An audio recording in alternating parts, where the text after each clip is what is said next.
Hey, rock stars, welcome, welcome. I'm super excited to have you all here with us. I have Anthony Trucks here, who I'm super excited to share with you. I first saw Anthony at Growth Day at Brendan Bouchard's event, and it absolutely was life changing. His concepts around dark work really connect into our healing work that we do and our coaching and mentoring that we do in the Spark Your Rockstar community. So I know you're going to love this amazing soul. So please help me welcome the one and only Anthony Trucks. Anthony, welcome in. How are you? I'm doing well. Thank you for having me. How are you doing today? Oh gosh, I'm doing so good. I'm talking to you. I'm doing great. That works. I like it. I like it. Yeah, I'm having a good day. It's actually a really smooth day so far. I'm just kind of settling into a good flow. I take every day kind of in stride as it is, and it's pretty awesome when you have good ones.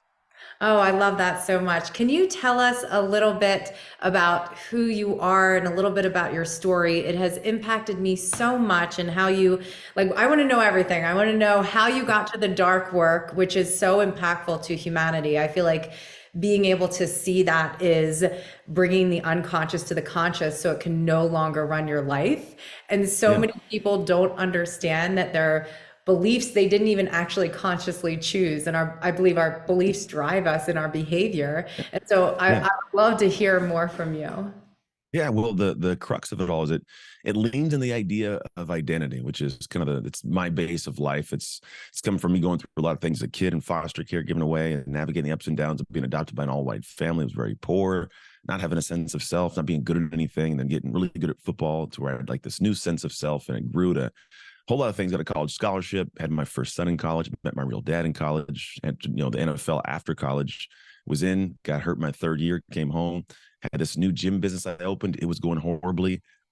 Ended up getting divorced. My wife and I, high school sweethearts, had three kids at this time, had twins later, and like everything went downhill and built it back up.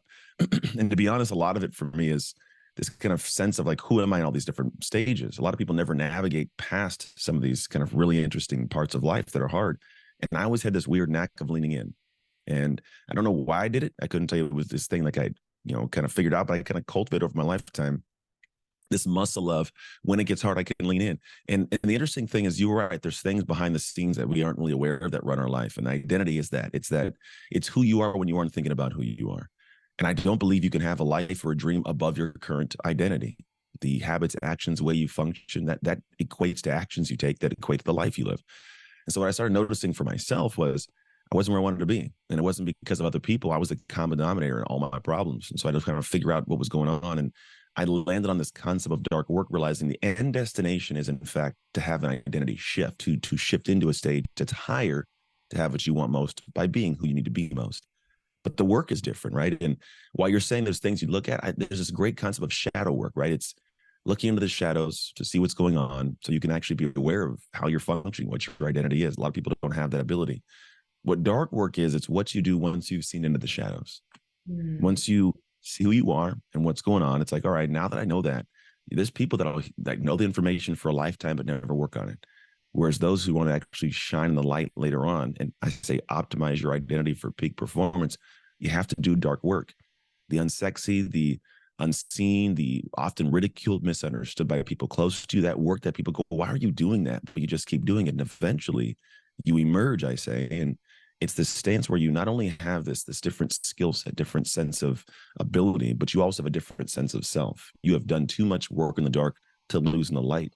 You fight for your life in defining moments. You show up in different ways because you are now at an identity level, the person who does that thing.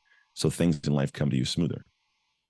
Wow. I wrote down a few things that you just said that were kind of connecting into my soul. And that is, you can't kind of grow past your identity that you have for yourself. Identity is like our driving force and who we are. And so I love what you said though, because most of our culture and most people don't want to see themselves. They don't want to see what needs to be changed in their life. They No, don't it want hurts. this. And so when you say go into the shadows, when you say dark work, are you talking about our unconscious beliefs, like around our food habits or our money beliefs or our relationship beliefs? Like, are those some of the things that you're talking about when you're like able to see into the shadows? Yeah. So part of us, like, So there's that shadow, like there's actually work on shadow work. It's going, I say there's a statement by a guy named Tim Murphy, and I love it. And he says, it's hard to see the label when you're inside the jar, Yeah. right? So there's a lot of things that are going on in life that we're unaware of, but they're happening and the world can see them, and we're unaware of them, right? So that's the kind of stuff that will let you see, like, what are your unconscious beliefs? What are your limiting beliefs? What are the thought patterns you have? What do you believe to be true? And then beyond that, like, what are your natural patterns and habits? Like, what is the thing that you do that you self-sabotage? Do you have this inability to believe something can be done? Do you not think you can be better? And Mm, so once you start noticing that, you actually are presented with an option. The option is going, all right, it's who I am. Accept me as I am, world. Right. And then you just have people that battle you all day because they're like, well, why won't you grow? You know that you're not great there. And you guys don't feel like dealing with it. Right. Or you're a person that wants so much more and like, why can't I have more? But you know why. You're choosing not to work on it. And so some people stay there for a lifetime, and some people go, I don't want to have this anymore. I want more. And I want to have a better life. I want to have more money. I want to have more time. I want to have more love. I want more joy. I want to believe more is possible. And that person's a person that will truthfully subject themselves to what I call as a dark work experience. And there's a reason I say it this way. There's a lot that goes on in our life that we're unaware of in the moment of it. I mean, we have these things that happen. I call them experiences because what they are. These experiences have usually just happened. We're not aware of how they're just happening. What they're doing, in fact, is they are wiring us both psychologically and neurologically. You actually have patterns of how your brain responds when somebody cuts you off in traffic or somebody says something you like to hear. You trigger off into some new thought process, and your brain, literally the neurological pathways, they're firing a certain way. And so you do the same thing over and over. That's your identity showing up. And the only way you got wired that way was because of experiences. And so what I go is, well, if you want to have a different identity, a new wiring, we have to do the exact same thing. Experiences. So what you're doing is, you know what to work on. You've been told. You have a certain wiring. You're aware. Let's rewire it. The way you do it is by the same thing, which is experiences. But these ones you choose. The dark work is, I understand the belief. How do I change it? I understand my pattern. How do I change it? I understand that I see things this way. How do I change it? Now we know what that action could be. And I go, all right, I got to do that. And it comes with like that super heavy discomfort. I got a friend right now who's navigating this marriage situation he's in the middle of, and it's not great. And I explained to him, I go, the reason you guys are both like this is because you both are who you are. And the marriage, not the two of you, the marriage is a separate unit. It needs each of you to become a better version of yourself. But mm, you both had this experience with each other separately that have wired you this way.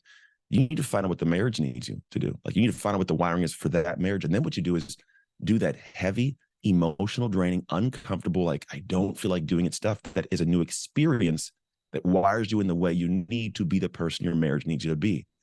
And you can take and apply it to anything, to sports, to business, to parenting.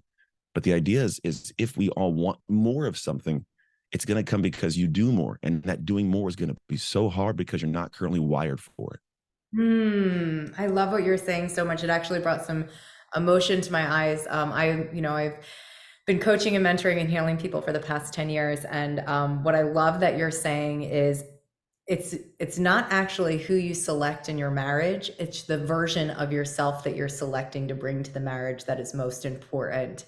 And I love that because it's like, if you're not bringing the best version of yourself to that, like, because there's a difference between, I think, our culture as a society has kind of flopped masculine and feminine energy. So it's like, I feel like there's, women, husband and wives, I see it a lot where they're competing in the Yeah. marriage instead of Yeah. playing as a team. And you know that more than anyone playing in the NFL, like just really having that team mindset, like actually taking care of them as if they're you, almost like Yeah. together, your unity. Is that kind of what you're saying in What's a terms piece of it? Well, every area will have some nuance, right? So if we choose to, let's say, talk to the marriage aspect, yeah, the marriage, and there's an interesting thing with marriages too is like every unit, right, of a marriage, like, it's your own, you like, I say unit because it's your own, like, space, it's your own pocket, it's your own team, right? And so when I look at that, it's like everybody operates differently. I literally say it in a sense of like, marriage therapy is I believe in it, but I believe in have the right person that has this understanding, which is, this is a puzzle that is unique from every other puzzle. And when you come to me, you and you are the puzzle each other chose to solve. different edges, different corners, different pockets, just differences. What I mean by that is like my wife is my puzzle I chose to solve. If I go talk to my best friend, I love him to death about what to do. He is coming from a different puzzle. So when he's telling me advice on this puzzle, the problem is I may use that puzzle piece and it doesn't fit. So she gets more mad and I'm freaking out. And, it's like, but she should. And he said, I mean, she should do that. But yeah, she should because that's your puzzle. But my wife in a different puzzle. There's no ill will. There's no malice, but it's a different puzzle. And so I have to go, how do I figure out what my puzzle needs? And that's the hard thing, right? And sometimes this wiring we're talking about means I have to learn to listen. Maybe I'm not a person that likes to listen because I grew up through experiences of mom would just be quiet and dad would just yell or vice versa, right? So it's not what I'm wired to notice because my experience is different. So I got to go, oof, I know how I'm wired. Okay, I get that. How do I detach that a little bit and rewire to a place of going, all right, it's uncomfortable, but I'm now going to speak up in the marriage. I'm now going to say something. I'm not going to express my emotions and be vulnerable, right? So now that puzzle piece that's been battling, I'm able to put the right piece in place because I adjusted my identity to the point that this marriage needed it to be at. So all these little things, like some unique little like weave throughs, but realistically, we're not all like these insolvable kind of Rubik's cubes. If you think about it, the simplistic way is I go, the thing that gives your stomach the most twist, makes your butt want to pucker because it's too weird and uncomfortable in any situation, it's an amazing alert of an area to grow. Mm. It's an amazing. So if I don't want to do it, right, I go, okay. And this is personal. I go, all right, if I don't want to do it, I guess I got to do it. How do I do it? And I look at some space and I know immediately whatever the answer is, my identity is not going to want to do. I'm Mm. not the guy who does this. I'm not the guy, right? And so before we like, I'm not the guy to do that. Now I would accept that reality. And now when I say I'm not the guy to do that, I go, oh, why? What about me is not the guy to do that? Do I need to do that? And if I do, how do I become that guy? And this is where I go back to experiences. See, a dark work experience, if we go back to the core we were talking, it's not really just about shifting your identity. It's having a sense when you exit from this window of time of a connection to that's who I am now, with pride, with confidence, with an ability to be on what it used to be, where in the beginning it was hard to do it. Now it's hard not to do it. It's the journey all of us go through at times. We just usually go through it when our back's against the wall, but you can do it intentionally. And so whether it's marriage or it's health or it's parenting or it's the career I have, the business I run, you're going to be met with these moments that go, this is not who I am. And I go, great, let's find out what you need to do in a consistent way to have that one day you wake up and go, it's who I am to do this now. That's the way you fix it. It's not one flash in the pan moment. I did this. I'm on a stage because there are people like I speak. You can get on a stage and speak one time and get off the stage and not feel like a speaker. Yeah. Why is that? You just spoke because you didn't do things long enough to get to the point of going, damn it, hey, put me back. I'm a speaker. And that's all stuff that happens in the background, not always in front of the lights.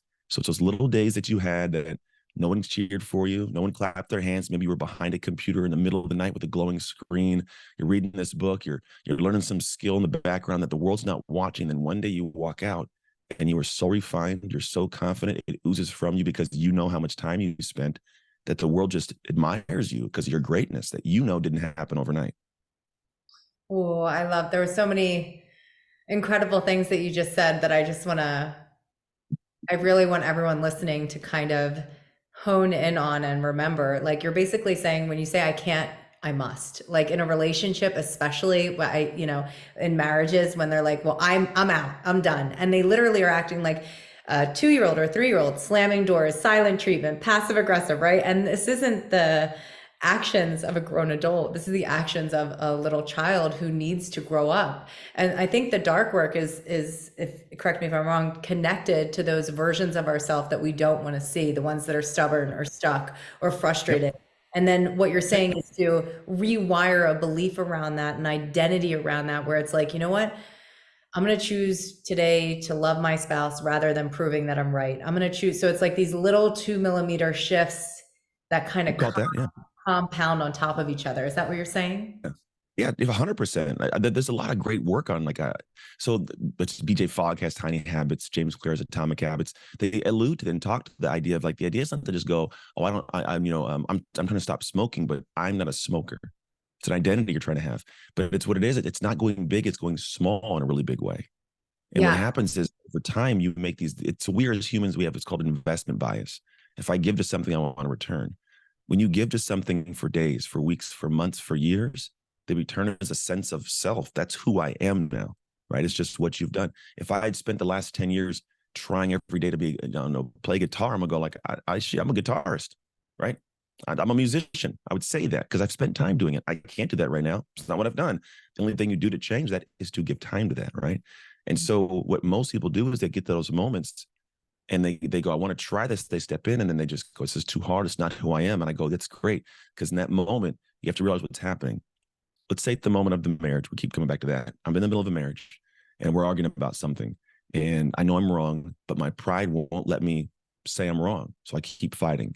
And the other person knows that I know, but I won't break. So that person feels as if I don't respect them enough to let my ego go to just apologize, right?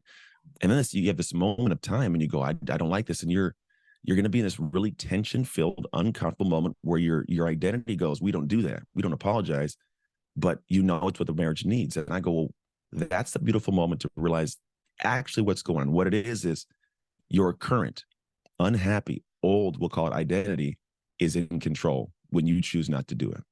When you actually think about the future person you want to be, you know that the choice that's in the direction of difficulty is the choice that person would make. So you have a choice. You can say, I can go and be the person I need to be for the marriage. I can step in and build into that little by little, or I can stay where I'm at and continue to keep cycling the same pain. And if you have this conscious thought of this in a moment, usually most people go, all right, either I move forward and become the person I know a marriage needs to be and I want to be, or I stay stuck and keep feeling this pain. And most people go, I'm doing it, because there's the long and the short-term pain. The short-term pain is, I'm wrong. The long-term pain is you keep having this fight for the next 10 years. And if you think about it that way, hopefully you stop.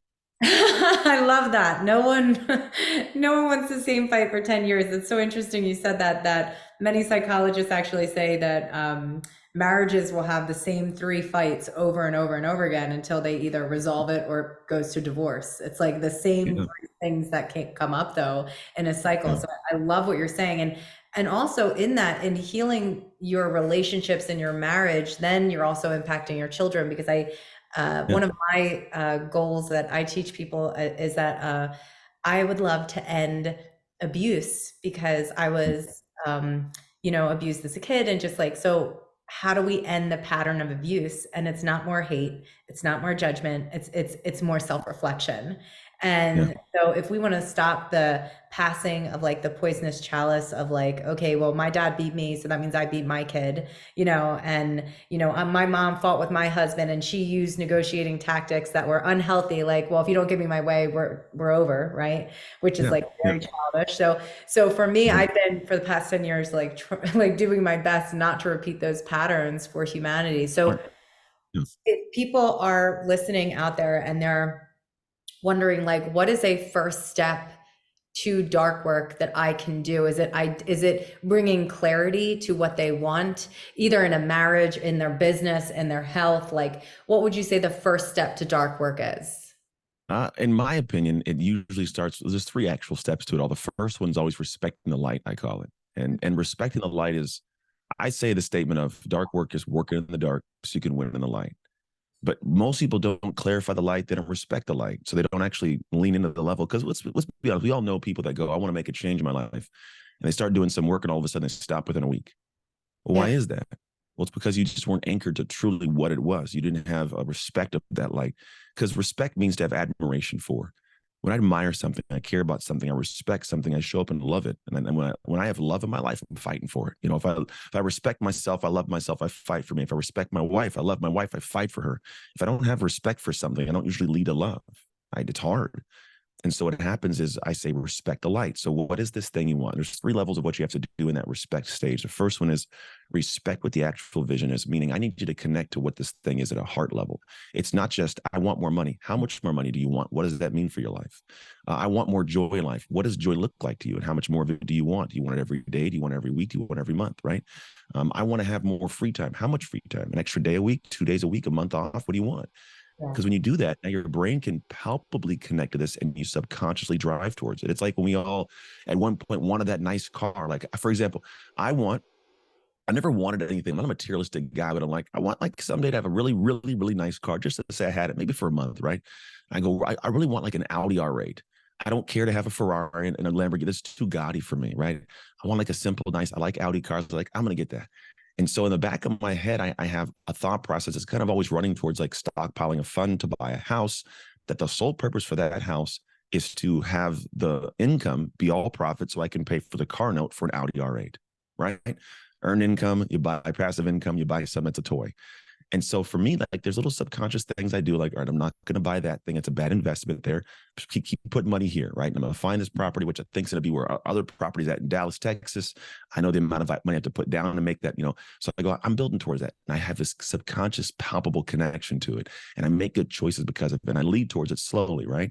And eventually I'll have it. I've done it for my career. I've done it for different, business portions. I've done it for my house, but to redo my house. And I think about these things, I stockpile for it, but I'm connected to it because I respect what that vision is. Now, this could also show up in the respect for what I want my marriage to be. Maybe I want my marriage to be somewhere we take a trip and we're super connected. I can tell her everything, right? We have a date day every week. Like there's something that allows me to say that's how I respect. Once I know what I respect, the second part of respecting the light is going to be respecting somebody else who has it, who I don't purely admire. And you go, what do you mean respect someone who has it? If most people go like, what does that mean? I go, well, there are a lot of people who have the thing we want, but I look at them and I don't respect everything about them or like them and all the other humans. So I downplay everything. And the problem there is you are going to downplay. And if you do, you won't actually extract the piece that they have applied that could give you some success. You may not like that the person makes money and buys Gucci shoes and Louis Vuitton belts and they're flashing diamond earrings and glasses at the club popping bottles. You may not like that. But if you want the amount of money they have to do something different with it, you got to see what they did that maybe you could use for yourself. So you can't keep downplaying people. So respect someone who has it that you might not respect, right? It's kind of funny that way. But look at what they did. The third thing, which goes to the part we were beginning with, is you must respect the work that you have to do. And that's something people don't like to do.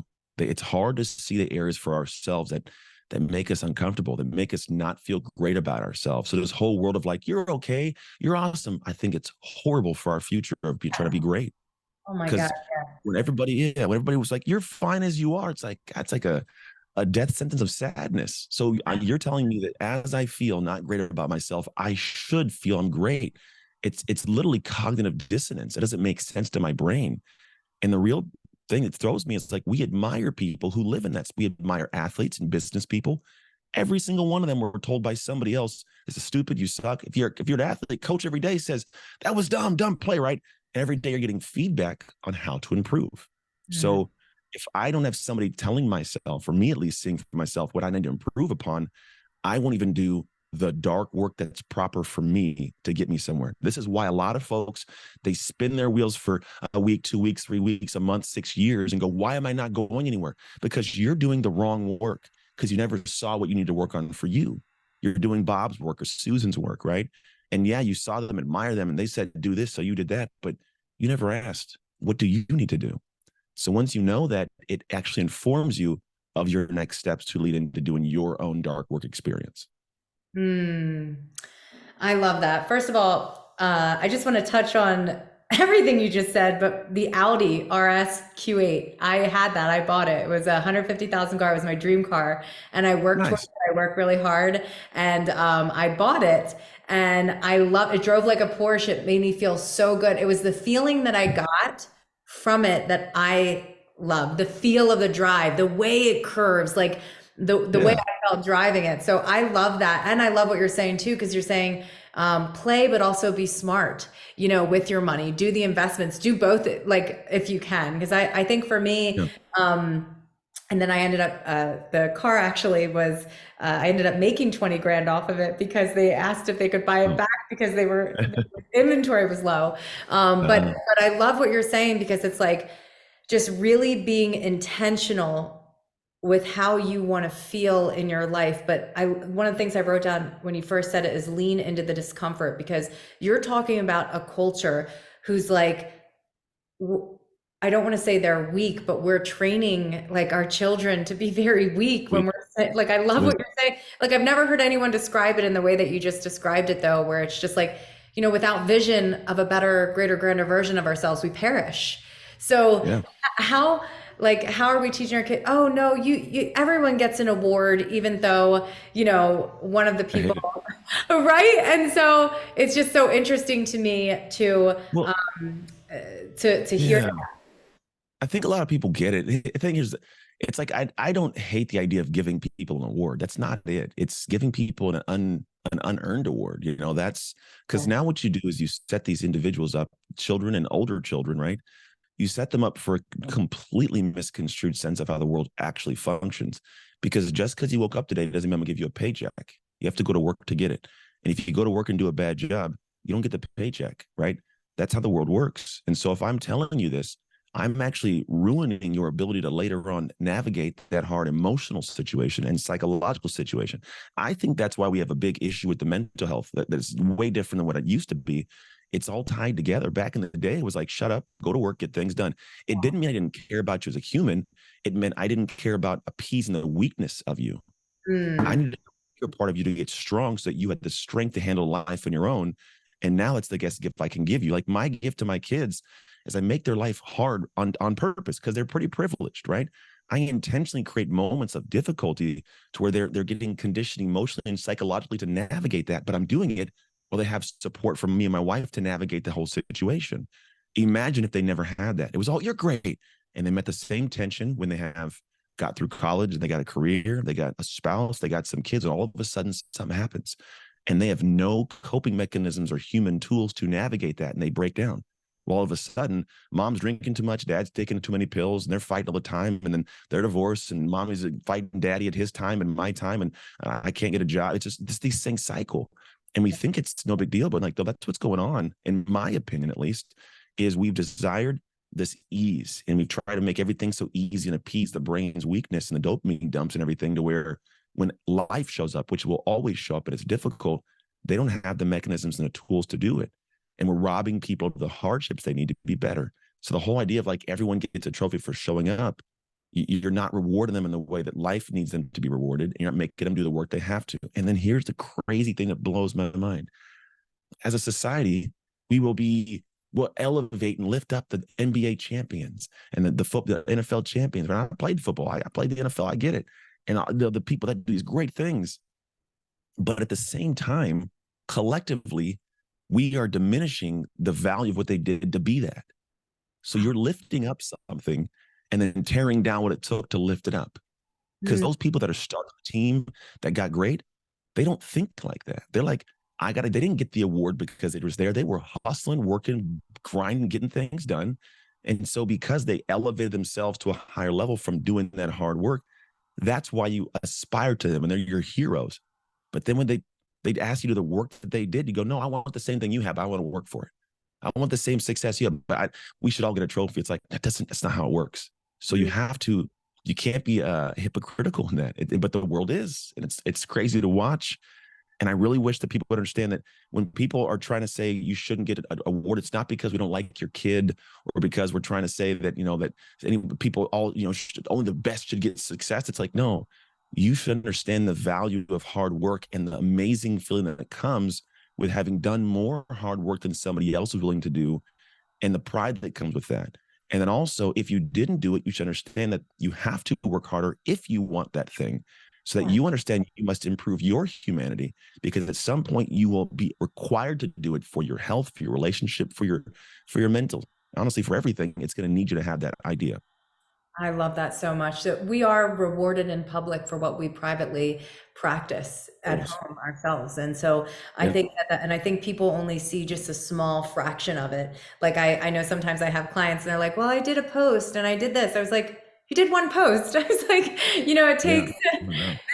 I've done thousands of posts and you've done, you show up day in and day out, even when you don't feel like it. And that is like not letting your mind, for a better, not letting your mind make you its bitch and making it like a humble servant to your soul. Like, no, Yeah. like, let me guide you, let me lead you. Like my spirit is the one that's guiding me here. And so I love everything you're saying. And I really hope that everyone takes these 3 steps that you've given them and they really can start to apply this to their own life, because I truly believe that if each person did this dark work that you're talking about and really took the time to look at themselves, I think the world would be a much better place because it all starts with us. If everyone took I radical do. responsibility, right? I agree. That's the people that do, they win. Those that don't, they don't. It's not rocket science. This stuff. It's the crazy thing is we're saying things that people have heard before. Like if you think about it, this is not the first time somebody listening has heard the same thing. Maybe it's just the first time they maybe listen to it, hopefully. But everyone, what do? Take big action. Like it's condensing down so many words, but that is the core. So without confusing it, do things because the action is not always easy or fun, but it's necessary. And the moment you do, and you battle the different parts in between you being stagnant and you taking action, that massive kind of icky stuff. But once you get through that, though, your world opens up because there's so much that we don't know. And it's not until you are made aware of it by doing the thing, you're presented with what life is at a higher level that everyone's talking about. I love that so much. I love it because I hear so many people sometimes like, no, I'm good in my life, which I equate like it's fine to be grateful for where you are and content, but also like the most successful people that I know, they have a drive, they have a hunger. It can't be bought. It's something that's like inside of you. And I feel like the more you practice, not giving into the short-term gratification, which, I'm just going to watch this Netflix, whole season instead of going to work out. I'm going to eat this instead of eating that. I'm going to choose to be right rather than be loved, and those little actions that you're saying are like when you did that, where it's just like they're adding up to a compound effect and they bring Yes. you like I would say they bring you to your soul, right? They bring you to be more awake in the world. And Yeah. I like that's one of my goals is to wake people up because I feel like so many people are sleeping in past patterns, conditioning, and these unconscious beliefs that it's like this vicious cycle that keeps It happening. is. It And goes and it goes. yeah, It's their identity. yes, yes. And so taking a look at where we're at and then where we want to go. It's kind of like when you buy an airplane ticket, you can't get to where you want to go without knowing that destination, I um, agree. knowing where you are, right? No matter how much I put that destination in, if I don't know where I am, I can't fly. And so I love everything that you said, and I'll make sure to put your website in here so people know where to go and find you. You're such a energetic, extraordinary person. You brought such beautiful light into my world and into my community. Is there anything else that you would like to share with us? No, I'm good, man. I think that's all. I think for me that I need to give people. I think you can digest that. Everybody is as you need to digest it and do what you need. I will say this: just do something with the information, right? Don't live a life where you look back and go, if I applied that one thing, it would have been great, right? And also tell you this: if you apply the one thing, what you stand to gain is something you can't see just yet, but it's more amazing you could imagine. Which there's so many things in a backside of uncomfortable action that you can't attach to. It's like my wife had a friend who she would never get in shape, and she was like, "Why can't she get it?" And I go, "Well, she's never been in shape. She doesn't understand what it looks like on the other side of the hard work and the physical. When she gets there one day, she won't be able to fall away from it. She'll be so in love with it. She'll be attached. So for a lot of us, we can't see, even though you hear it's so great, it's hard to get them to attach to what that is until they've experienced or seen somebody really open it up. And so for all you listening, if you do that one thing, that is what will open up for you. Something above the space you're at that you could never imagine how great it is, but it's greater than you can actually feel. But it comes with that uncomfortable action. Oh, I love it so much. I'm so inspired. I feel like I could go run a marathon. I'm like gonna go change into my workout clothes and get my Get get it my done. workout on. I'm gonna go tell my husband we're about to go work out. Thank There you you for go. being so inspiring and not just about working out, but like I just feel like I'm ready to like sculpt my soul. And I think that's most important. Really take into account what he said, guys, was never leave the scene of a new awareness without taking action. That's something I truly believe. And that's exactly what you said. So take something that he said, apply it to your life and let it ripple. Thank you, guys. Thank you, Anthony, so much for being on. Thank you, rock stars. I'll talk to you soon. Bye-bye.